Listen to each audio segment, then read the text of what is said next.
We'll guide you through how to use Dropbox for storing and managing your photos with ease. If you find this helpful, consider subscribing and liking the video.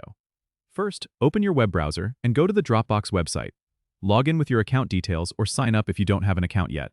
Once you're logged in, look for the Files option on the left-hand side of your dashboard. Click on it, and you'll see a button that says Upload at the top right of the screen.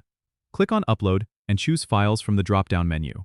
A window will pop up, allowing you to select the photos from your computer that you want to upload. You can select multiple files by holding down the Control key on Windows or the Command key on Mac while clicking. After selecting your photos, click the Open button to start uploading them to Dropbox. You'll see a progress bar indicating the upload status. Once the upload is complete, your photos will be safely stored in Dropbox.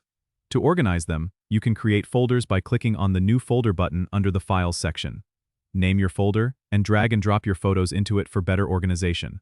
If you want to share your photos with friends or family, hover over the photo or folder and click on the Share button. Enter the email address of the person you want to share with and set the permissions.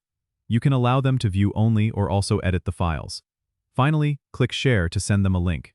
And that's it. You're all set to manage and share your photos using Dropbox.